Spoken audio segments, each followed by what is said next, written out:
Nous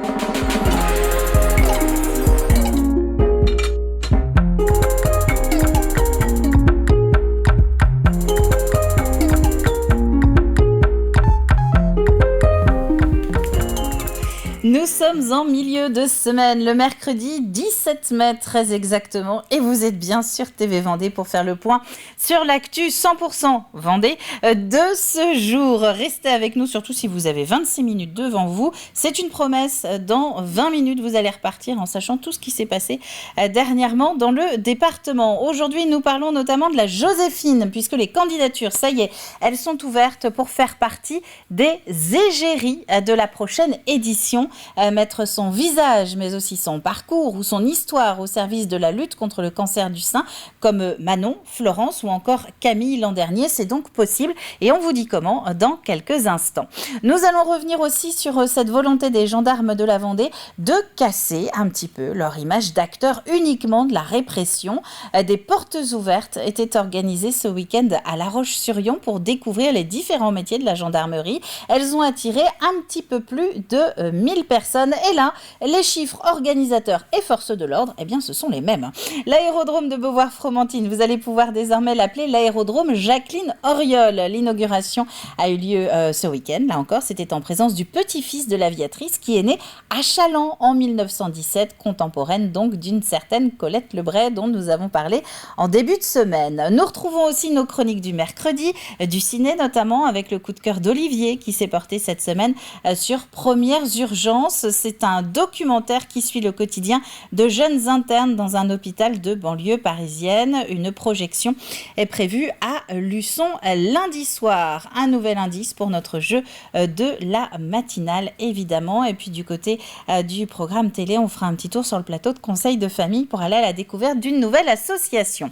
Avant tout cela, un mot de météo avec une belle journée qui commence. Oui, c'est un mercredi, en tout cas un mercredi matin sous le soleil que nous allons avoir en Vendée. Un ciel dégagé pour tout le monde, un franc soleil simplement perturbé par ce vent qui nous vient toujours du nord-est et qui empêche les températures de vraiment grimper parce qu'on entame quand même la deuxième quinzaine du mois de mai, 10 à 12 degrés pour cette première partie de journée. Cet après-midi, eh bien comme hier, quelques nuages qui vont s'inviter au-dessus de la Vendée, mais normalement vraiment rien de méchant. Ils devraient être moins épais qu'hier, ces quelques nuages. En revanche, toujours du vent, 45 à 50 km/h, donc assez difficile de l'oublier. Nous devrions malgré tout avoir des températures avoisinant les 20 degrés, notamment sur le littoral vendéen. Il fera un tout petit peu moins chaud dans les terres, autour de 18. Et puis demain pour l'Ascension, tiens, si vous voulez faire quelques projets en ce jeudi qui sera férié pour la plupart d'entre nous, eh bien c'est une très belle journée aussi avec du soleil et 18 à 20 degrés en Vendée. Les horaires de marée à présent. Regardons un petit peu ce que nous réserve l'océan aujourd'hui. La prochaine pleine mer, elle est en plein milieu d'après-midi à quasiment 16h30. Les coefficients, eux, sont toujours en train de monter. Je vous le disais, c'est vendredi, le coefficient le plus fort et des coefs qui laissent un petit peu de marge d'ailleurs. Si vous décidez d'aller sur le passage du Gois, notamment demain, vous devriez pouvoir l'emprunter grosso modo entre 9h et 11h30 midi. Je vous propose de nous tourner à présent, et Antoine me devance, vers la carte des marchés. Quels sont les rendez-vous du mercredi pour aller à la rencontre des producteurs locaux le mercredi, et plus particulièrement ce mercredi 17 mai, vous pouvez aller à Mouilleron-le-Captif, c'est le mercredi mensuel de marché. Il y a Belvigny également, Luçon ou encore Fontenay-le-Comte parmi les rendez-vous du milieu de semaine. Souhaitons une bonne fête au Pascal, à tous ses dérivés également. On peut citer Pascaline ou encore Pasquale, mais il y en a beaucoup, des dérivés de Pascal. Dicton du 17 mai, tonnerre de Saint-Pascal, sans grêle, ce n'est pas un mal. Le soleil, il est avec nous pour un bon petit bout de temps aujourd'hui, jusqu'à 21h35 en Vendée. On passe au journal.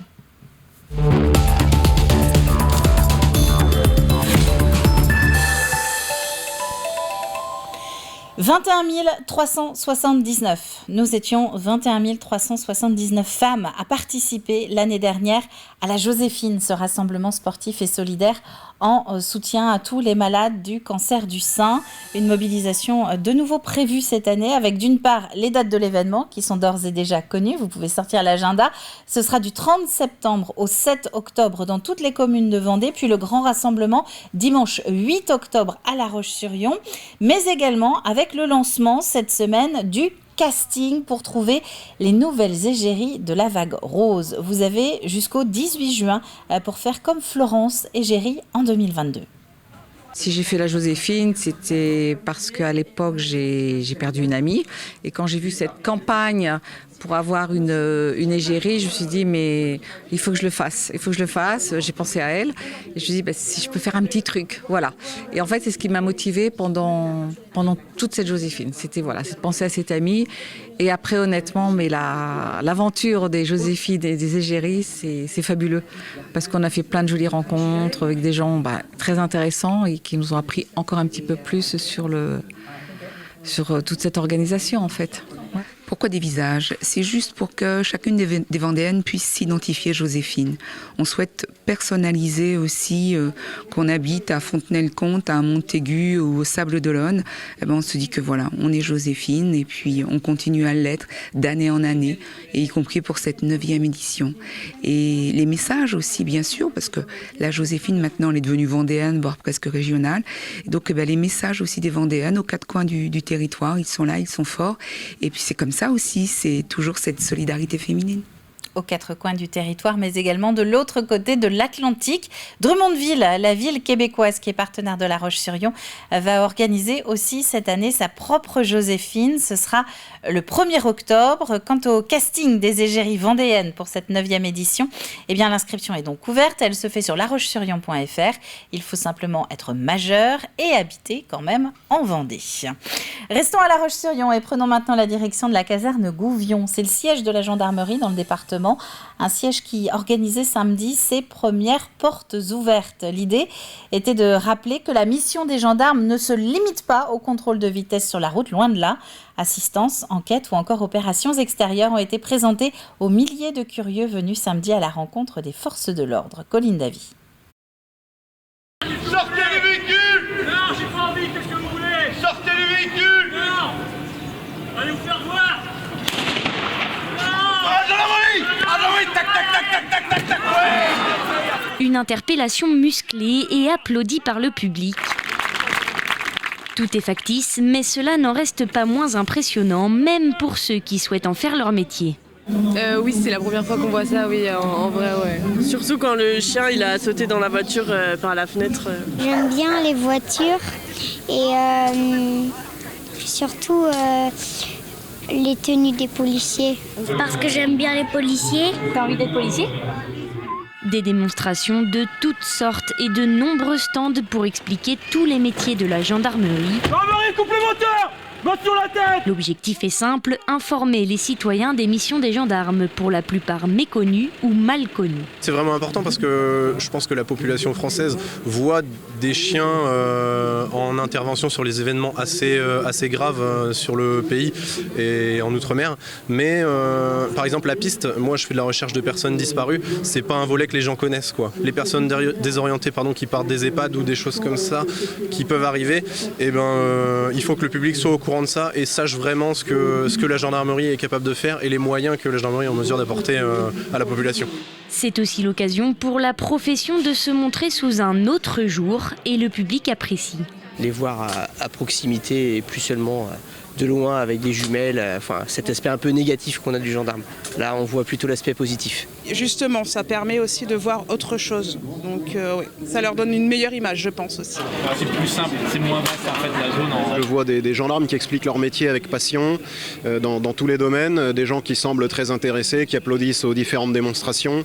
Oui, je pense que l'objectif de nous faire connaître et mieux connaître par rapport à l'image d'Épinal de la gendarmerie est pleinement atteint et j'espère que ça va continuer comme ça. Les premières portes ouvertes de la gendarmerie ont trouvé leur public. L'événement sera donc probablement réitéré à l'avenir. Le début du mois de mai était marqué par la journée européenne de prévention des accidents cardiovasculaires, des accidents qui sont une des premières causes de décès en France. 150 000 personnes en meurent chaque année sur le territoire. Un AVC a lieu toutes les 4 secondes. L'association AVC Tous Concernés organise donc une tournée de prévention. Elle faisait étape à La Roche-sur-Yon il y a quelques jours. On vient voir les gens pour justement prévenir les accidents vasculaires cérébraux, éviter le plus possible qu'ils en fassent un, c'est-à-dire d'abord leur proposer une prise de tension qui est mise en cause dans 80% des AVC et un dépistage d'arythmie cardiaque qui est responsable de 20% des AVC. On donne des informations sur les facteurs de risque, les symptômes et les bons gestes en appelant le 15. On ne peut rien faire d'autre que d'appeler le 15 parce qu'il faut être pris en charge très rapidement pour que l'équipe médicale puisse réaliser une IRM pour déterminer quelle est la nature de l'accident vasculaire cérébral et donc prendre des décisions médicales en conséquence. Quelques images à présent de l'ouverture de la station multi-énergie des Sables d'Olonne. C'est un site accessible à tous, juste en face du site hospitalier à l'entrée de la ville des Sables, pour faire le plein des voitures qui roulent à l'hydrogène, au bio-GNV ou à l'électricité verte. C'est la deuxième du genre en Vendée, après celle de La Roche-sur-Yon inaugurée en septembre dernier. Après celle de La Roche-sur-Yon, nous sommes arrivés sur le territoire des Sables d'Olonne agglomération, où là aussi nous allons retrouver une station avec 3 énergies, l'électricité, le gaz et l'hydrogène, 3 énergies qui sont produites sur notre territoire et qui nous permettent aujourd'hui de continuer à accompagner la décarbonation de notre mobilité sur notre territoire. Donc c'est la volonté du SIDEF, du département, des différents acteurs de faire cette transition sur cette mobilité verte que nous appelons de nos voeux sur notre département. Et après donc La Roche-sur-Yon et les Sables d'Olonne, d'autres projets sont maintenant en cours pour ce même type de station, notamment du côté des Herbiers et de Montaigu-Vendée. Une semaine pour parler et surtout sensibiliser au handicap. C'était le défi de Famille Rurale la semaine dernière. Table ronde, témoignages, mais aussi mise en situation pour comprendre la différence. Dans ce cadre, les enfants des accueils de loisirs de Tresse-Septier et de la Bruffière ont profité d'une journée d'atelier. Grégoire de Châtillon. Se mettre dans la peau d'une personne en situation de handicap, avec un fauteuil à manœuvrer quotidiennement, refuser la discrimination, oser la différence, c'est l'une des missions que s'est donnée l'association Famille Rurale de Vendée à travers de nombreux ateliers pendant 4 jours. Ok, allez c'est parti, casque de la main opposée à la nôtre. Écrire ou bien comme ici dessiner un casque avec l'autre main peut devenir vite compliqué. C'est bon, ok, bien joué. Je comprends maintenant comment ils font les enfants en situation de handicap s'ils ont par exemple plus un bras et qui devaient être dans une main opposée. Et je trouve ça vraiment très très très compliqué. Alors, autre défi les gars, on fait une voiture. Ok, vas-y. Okay. On attendait que ça soit la même chose qu'avec l'autre main, mais c'est dur. Mais après on s'adapte. Des ateliers sur la différence afin de faire évoluer le regard sur le handicap. C'est vraiment une volonté depuis 1 an sur le pôle handicap inclusion que j'ai en charge depuis 1 an, d'avoir vraiment une volonté de sensibiliser le public à l'acceptation de la différence et le vivre ensemble. Toucher, sans voir, comprendre, accueillir les difficultés liées à l'handicap, autant d'expériences à vivre afin d'accepter l'autre tel qu'il est simplement avec ses différences.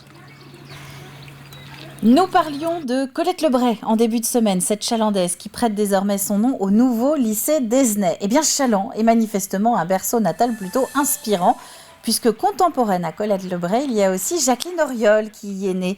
Et Jacqueline Auriol, c'est cette aviatrice française, 2e femme pilote d'essai dans le pays.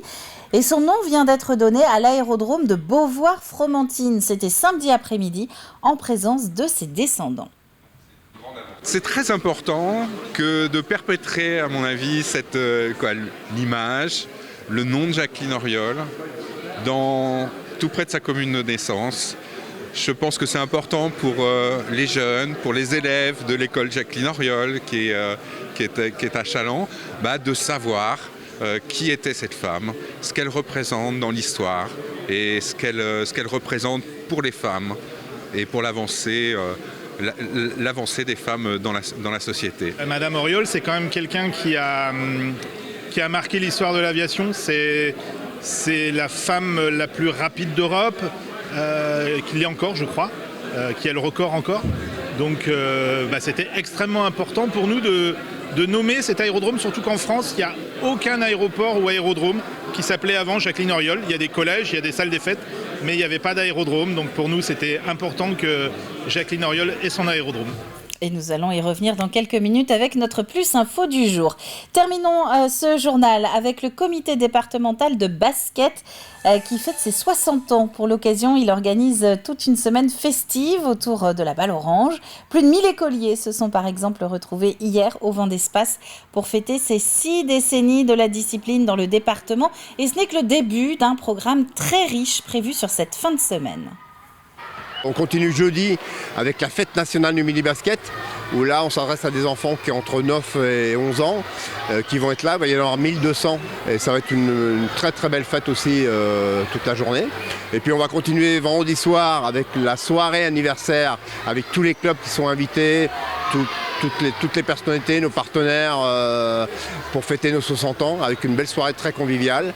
Et puis samedi et dimanche, toute la journée, les finales de jeunes qui auront lieu, et puis le final de coupe et le final de challenge. Et on finira dimanche soir, je pense assez fatigué.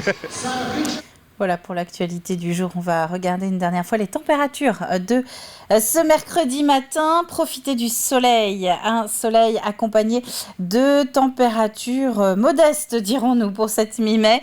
10 degrés au meilleur de la matinée, ce pour l'est du territoire, 12 sur le littoral vendéen. Ça va grimper, rassurez-vous, un petit peu cet après-midi. Nous aurons jusqu'à 20 degrés sur les côtes vendéennes. C'est la fin de ce flash. On va maintenant donc retrouver nos chroniques du jour au programme de l'aviation, je vous le disais à l'instant, du cinéma et également la découverte d'une asso.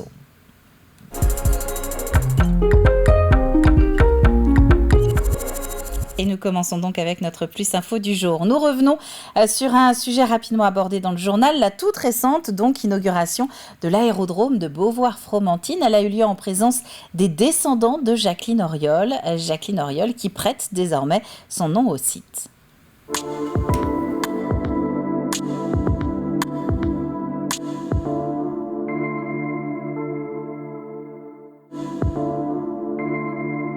C'est quand même quelqu'un qui a marqué l'histoire de l'aviation. C'est la femme la plus rapide d'Europe, qu'il y a encore, je crois, qui a le record encore. Donc c'était extrêmement important pour nous de nommer cet aérodrome, surtout qu'en France, il n'y a aucun aéroport ou aérodrome qui s'appelait avant Jacqueline Auriol. Il y a des collèges, il y a des salles des fêtes, mais il n'y avait pas d'aérodrome. Donc pour nous, c'était important que Jacqueline Auriol ait son aérodrome. Pour moi, elle représentait le courage, elle représentait l'audace et elle nous a confié ce goût du courage et de l'audace et puis le goût de voler puisque moi-même j'ai volé pendant 20 ans sur Mirage 2000. Mon frère vole aussi sur des avions d'assaut. Elle travaillait beaucoup. C'est-à-dire qu'elle a dit un jour je ne suis pas devenue quelqu'un parce que belle-fille d'un président de la République, mais parce que j'ai beaucoup travaillé. Et elle préparait énormément tous ses essais, c'était minutieux. Tout à fait par hasard. D'abord, elle a passé son baptême de l'air à l'âge de 16 ans, je crois que c'était Grenoble, et puis plus rien. Et après, c'est en 1947, au cours d'un dîner à l'Élysée, qu'elle a eu l'occasion d'être contactée par un pilote qui lui a proposé de s'exercer au pilotage. En 1949, elle était dans un hydravion qui a eu un accident terrible. Pour elle, particulièrement pour elle, qui était la passagère la plus endommagée. Elle a été totalement défigurée.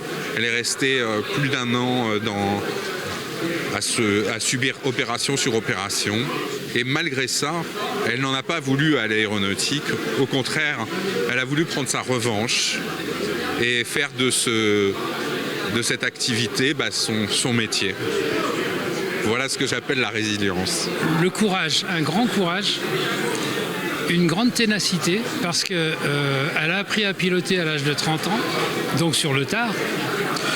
Elle a eu un accident terrible qui a imposé une vingtaine d'opérations du visage. Elle s'en est remise et elle a repris l'aviation malgré cet accident terrible. Et elle est arrivée au niveau qu'on a dit, c'est-à-dire pilote d'essai. Pour l'époque, une femme pilote d'essai, c'était quelque chose d'extraordinaire.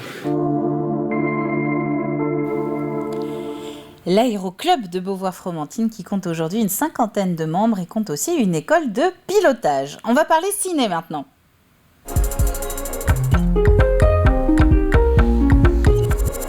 Avec un coup de cœur d'Olivier qui ne peut pas nous laisser indifférents. Premières urgences, c'est un documentaire tourné l'année dernière.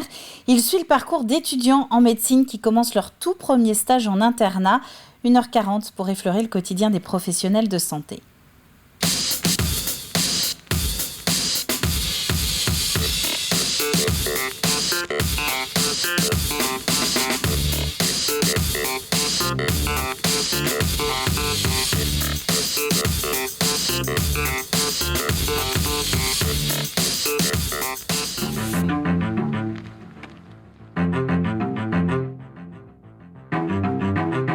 Bienvenue. Merci. Moi, je suis Mathias Vargon. Je suis le chef de service.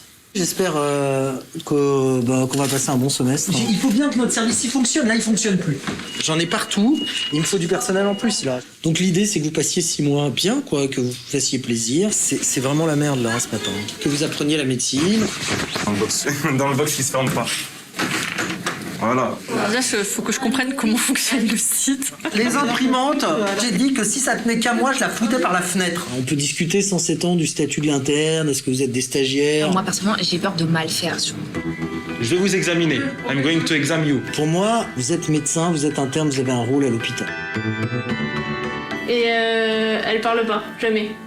Non. Est-ce que vous voulez prendre une douche? Merci, ma fille. Merci beaucoup. Et on fait les examens pour voir si c'est cassé ou pas. C'est quand même vachement mieux que tous les patients que j'ai eus depuis le début du stage. Vous n'êtes pas que étudiant. Vous avez des responsabilités. À droite, à droite. Non, il y a quelqu'un. C'est un monsieur qui a attendu 1 heure en ambulance afin de lui trouver une place parce que personne ne l'a accepté. On peut le transférer maintenant? Franchement, c'est bien. Là, c'est bien. Là, c'est bien. C'est super de se dire qu'on peut soigner tout le monde sans se poser de questions sur leur situation sociale.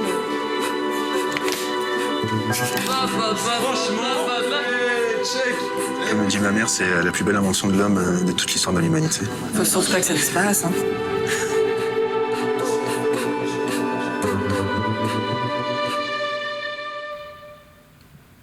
Premières urgences donc à retrouver uniquement lundi soir, le 22 mai. Ce sera à 20h au ciné Triskel de Luçon. Nous, on ouvre le programme de TV Vendée.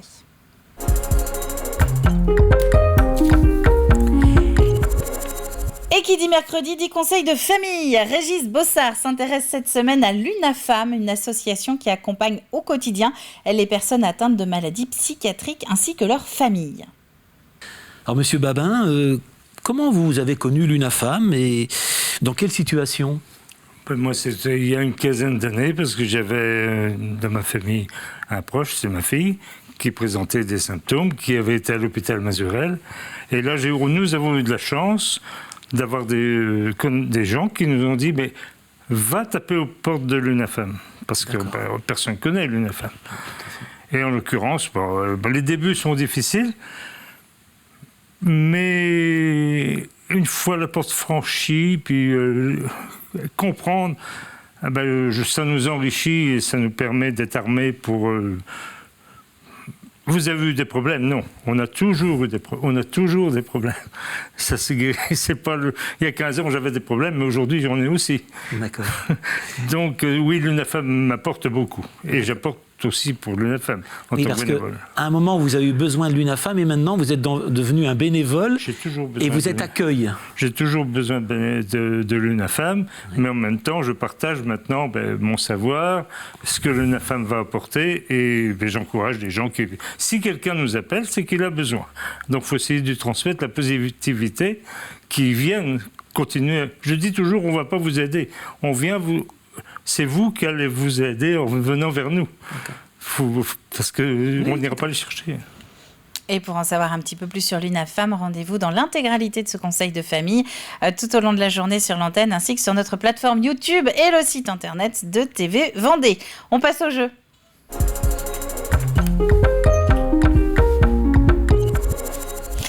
Alors, c'est le 3e indice de la semaine, une semaine qui comptera 4 indices. Si vous avez raté les premiers, je vous rappelle que vous pouvez les retrouver sur la page Facebook de TV Vendée ainsi que sur notre site internet. Nous cherchons une commune. Où peut-on entendre cet orgue tout récemment rénové ? L'église qui l'abrite vient de bénéficier de 5 ans de travaux. Ça, c'est l'indice de ce mercredi. Et à la clé, notre partenaire de la semaine, c'est le Beau Bazar, ce créateur, cette enseigne des Sables d'Olonne, qui propose à 2 d'entre vous, tirés au sort vendredi après-midi, de repartir chacun avec l'affiche de son choix en 30 sur 40 à choisir dans le catalogue du Beau Bazar. Voilà, vous allez retrouver tous les sites emblématiques de la Vendée dans un style bien propre à ce créateur, à ses créatrices en l'occurrence. Et c'est très joli. C'est la fin de cette matinale, dites donc. Et oui, alors maintenant, on va se retrouver, non pas demain, mais vendredi. On sera là dès 7h en direct sur TV Vendée. D'ici là, je vous souhaite à tous un très bon mercredi, un très bon jeudi aussi. Et à vendredi.